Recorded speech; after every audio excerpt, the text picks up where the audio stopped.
மைந்தன் தூய ஆவியின் திரியேக ஆசீர்வாதம் நம் அனைவரையும் நிறைவாய் வழிநடத்தி காப்பதாக. இம்மட்டும் தேவ கிருபை உங்களையும் என்னையும் இந்த காணொளி வழியாக சந்திக்க வைத்திருக்கிறது. இந்த காணொளியில் பகிர்ந்து கொண்டு அநேகருக்கு நீங்கள் கடவுளுடைய நாமத்தை அறிவிக்க இதை ஷேர் செய்யவும் அனைவருக்கும் சப்ஸ்கிரைப் செய்யவும் வலியுறுத்த நான் கேட்டுக்கொள்கிறேன். இன்றைய நாளினுடைய அருளுரைக்காக சிந்தனைக்காக கொடுக்கப்பட்டிருக்கிற திருமறை பகுதி உபாகமம் 6ஆம் அதிகாரம் 16வது வசனம்.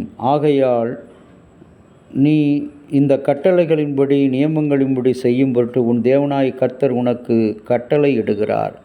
கட்டளை, அன்பான இறை மக்களே, சாதாரண ஒரு வெள்ளை பேப்பர் ஜனாதிபதியினுடைய கையெழுத்து இட்டவுடனே அது அதிகாரத்துக்குரிய மதிப்புமிக்க செல்வம் நிறைந்த ஒரு பேப்பராக மாறுகிறது.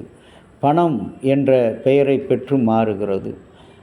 ஒரு சாதாரண ஒரு வெள்ளைத்தாள் அதில் இந்த இந்திய நாட்டினுடைய சிங்க முத்திரை பதித்தவுடனே அது ஒரு சொத்தை பதிவு செய்வதற்கான அங்கீகாரமாக மாறுகிறது.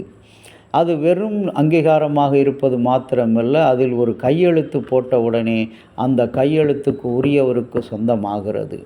அதுபோலதான் கடவுளுடைய கட்டளை என்பது வானத்தையும் பூமியையும் உண்டாக்கினவர், வானம் எனக்கு சிங்காசனம் பூமி எனக்கு பாதபடி என்று சொன்னவர், சர்வத்தையும் படைத்தவர் இன்றைக்கு உங்களையும் என்னையும் இந்த உலகத்தில் ஊனமுற்றவர்களாக அல்ல, உறவின் பிள்ளைகளாக, உண்மையின் பிள்ளைகளாக, உச்சிதமான கோதுமை மணியின் பிள்ளைகளாக கடவுள் இருக்க ஆசீர்வதிக்கிறார்.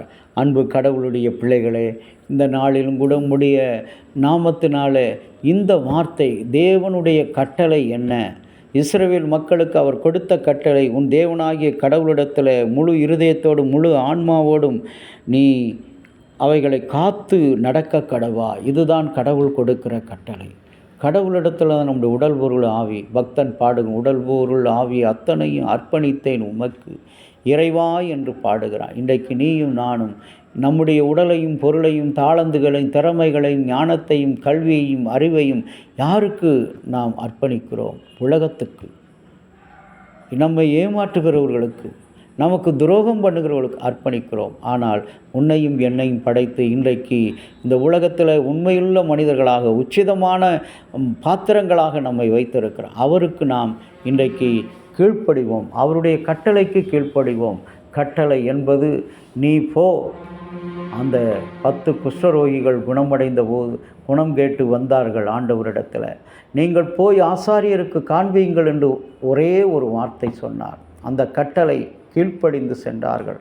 செல்கிற வழியிலேயே அவர்கள் குணமடைந்தார். இன்றைக்கு ஆண்டவர் நம்மிடத்தில் எத்தனை முறை கட்டளைகளை கொடுத்திருக்கிறார். 10 கற்பனைகளை கொடுத்திருக்கிறார், நியாயப்பிரமாணை கொடுத்திருக்கிறார், 66 நூல்கள் அடங்கிய கட்டளைகளை கொடுத்திருக்கிறார். நாம் அவற்றுக்கு கீழ்ப்படிந்திருக்கிறோம்.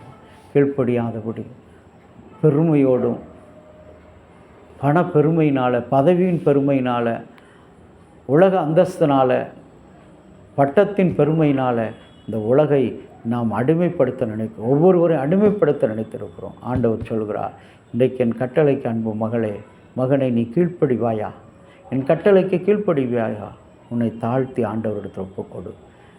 அன்பின் ஆண்டவரே, யுகத்தின் முடிவரியந்தம் உன்னோடு கூட இருக்கு என்று வாக்கு கொடுத்த ஆண்டவரே, இதோ ஒரு தாய் தேற்றுவது போல எங்களை தேற்றுவேன் என்று சொன்ன உங்களுடைய கட்டளைகளை மறந்து பாவமான வழியில் பொய்யாக வாழ்ந்த எங்களுடைய வாழ்க்கை, மெயிலாதபடி வாழ்ந்த வாழ்க்கை, ஆட்களுக்கு ஏற்றபடி பேசின எங்களுடைய வாழ்க்கை ஆண்டவரே மாற்றி போடும். இந்த கல்லான இருதயத்தை எடுத்து சதையான இருதயத்தை கொடுத்துள்ளோம். இறைமகன் இயேசுவின் நாமத்தில் வேண்டுகிறோம் நல்ல பிதாவே, ஆமேன். தந்தையாகிய கடவுளின் அன்பும் மைந்தராகிய இயேசுனுடைய அருளும் பரிசுத்த ஆவியினுடைய நல்ல உறவும் பாதுகாப்பும் உங்கள் அனைவரோடு கூட இருப்பதாக. ஆமேன்.